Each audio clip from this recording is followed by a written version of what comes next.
Fala galera, chegando com as informações importantes do Cruzeiro. Nesta terça-feira segue o ritmo de pré-temporada na Toca da Raposa 2. Diretor executivo foi apresentado, passou a limpo o que tem do Cruzeiro no mercado, reafirmando condição de Caio Jorge, busca por Gerson, renovação de Matheus Pereira. Tudo isso você confere a partir de agora na Samuca TV.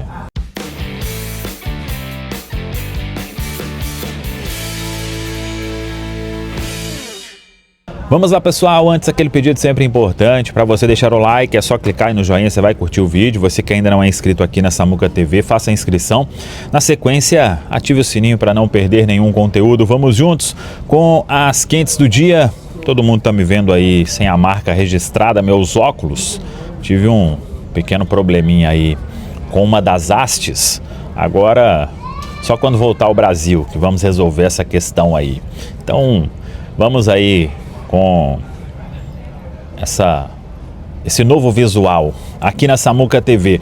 Hoje, treinamento na Toca da Raposa 2, a sequência aí da pré-temporada, né? O Cruzeiro que estreia no sábado diante da equipe do Pouso Alegre. Venda de ingresso tá rolando, hein, galera? Bora lá colocar um grande público neste duelo diante do Pouso Alegre, começando aí o Campeonato Mineiro e para começar bem a temporada de 2026. Mas hoje foi um dia importante porque o Bruno Spindel, ele foi apresentado como novo diretor executivo de futebol do Cruzeiro. Aí ao fundo vocês vão escutar o pessoal do aeroporto, que estou naquela conexão, voltando para Orlando, e aí a última parte da viagem e retornando ao Brasil. Então o Bruno Spindel foi apresentado e falou de muitos assuntos importantes. Aliás, uma entrevista bem transparente, firme, uma comunicação, tá acostumado também, né? Muito tempo aí de Flamengo, e o Bruno Spindel passando a limpo tudo que o Cruzeiro faz neste momento na temporada e reforçando aqueles pilares que a gente já trouxe isso há muito tempo, né? A ideia do Cruzeiro, um pedido inclusive do técnico Tite de não negociar nenhum jogador que ele considera importante, e aí são todos os titulares e alguns outros ali que compõem o elenco. Falou sobre a questão do Caio Jorge, reforçando mais uma vez, o Cruzeiro não vai retomar negociação com o Flamengo na janela deste começo de temporada. O clube entende que se negocia o Caio Jorge agora, quanto de dinheiro ia precisar para contratar um substituto. Então, por isso que eu falo, até, claro, né? Se você coloca um preço de 50 milhões de euros, se o Flamengo muda de ideia e ao invés de, que o máximo que o Flamengo também ofereceu até o momento, ou tinha oferecido 24 milhões de euros, né? No cash era isso, porque o Cebolinha eles avaliaram em 8 milhões de euros. Então, 32 milhões foi a proposta. Foi, mas com Cebolinha custando 8 que o próprio Flamengo avaliou, né? Então, de grana mesmo, 24.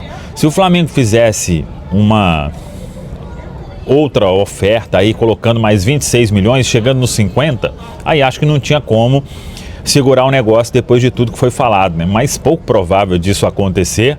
Então, o Cruzeiro entende que se negocia aí o atleta recebendo 30, 35. Tem um outro ponto importante, né? Que eu vi até o Pedro Rocha do Globoesporte.com falando sobre isso, e eu fui buscar mais detalhes. Na época, e eu acho que até consta no balanço, que o Cruzeiro tem 100% dos direitos econômicos ali, mas realmente tem aquela mais-valia, né? Que eles comentam. Então, o Caio Jorge da Juventus, né? Se não me engano, de 20%. Então o Caio Jorge foi comprado aí por 6, 7. O que vier acima disso numa negociação, a Juventus tem direito a 20%. Então isso já diminuiria aí a grana que o Cruzeiro teria direito. Por isso, o Cruzeiro encerrou a negociação, não tem ideia de negociar o Caio Jorge. Ele é pilar e foi pedido do técnico Tite para não vender jogador importante. E o mesmo vale aí em outro caso, né, que o Bruno Spindel falou que as conversas estão acontecendo, e a informação é que o Eduardo Maluf, o empresário do Matheus Pereira, está em Belo Horizonte. As conversas vão se intensificando, porque o Cruzeiro tem total confiança que o Matheus Pereira não vai partir para assinar pré-contrato com ninguém neste momento. O jogador está muito adaptado, muito feliz, tem um ótimo relacionamento hoje com os dirigentes do Cruzeiro. Naquela época, a história era completamente diferente. A gente falou sobre isso aqui. Lá atrás, o Matheus teve uma entrevista ou outra que ele não foi feliz realmente e criou toda aquela situação, mas as ações internas vinham conduzindo o Matheus para uma saída. E na verdade, ele ali entendia que não tinha outro caminho a não ser aceitar alguma negociação, né? Então teve aquela com o Zenit que quase aconteceu. De última hora, Matheus e staff, eles resolveram ficar em Belo Horizonte. Então a história dele hoje dentro do Cruzeiro é completamente diferente. Acho que com o torcedor também o sentimento é esse. E aí as partes estão conversando para tentar deixar tudo definido. É um jogador muito importante, o Cruzeiro considera muito importante, vai valorizá-lo ainda mais e tem tudo aí, claro, para permanecer no Cruzeiro pelos próximos anos, porque é o desejo de todo mundo. Eu acho que para o Matheus hoje deixar o Cruzeiro teria que ser uma coisa muito especial de Europa e, com sinceridade, no momento acho que isso é pouco provável de acontecer. Mas vamos aguardar, enquanto não tiver tudo no papel, né, tudo apalavrado, não tem como a gente falar que a renovação está acertada. É uma tendência, mas tem conversas ainda acontecendo para que tudo seja resolvido. E a outra prioridade que o Bruno Spindel falou, e isso está mais claro para todo mundo, que é a busca do Cruzeiro pelo Gerson. E eu tenho algumas informações importantes sobre isso, que o Cruzeiro, ele quer muito o Gerson. O Gerson, ele já demonstrou interesse de voltar ao futebol brasileiro, de vir aqui para o Cruzeiro, porque é quem está muito firme no propósito de contratar o atleta. E as conversas que vão acontecendo com o Zenit, o Cruzeiro, o Bruno Spindel falou, e aí a gente pode trazer aqui alguns detalhes. O Cruzeiro fez duas propostas. Uma com o Jonathan Jesus, 12 milhões de euros mais o Jonathan, e a outra sem o Jonathan Jesus. E essa proposta, eu não consegui confirmar valores exatos, mas ela realmente supera 25 milhões de euros, que foi o valor, inclusive, que o Zenit pagou à vista pela multa ao Flamengo. Por que eles pediram mais naquela primeira conversa? Porque tem comissão, luvas, tudo isso, né? Mas o entendimento, e vamos dizer, já teve uma sinalização de que essa pedida de 40 milhões, ela não precisará ser alcançada, mas também não quer dizer que a negociação está sacramentada.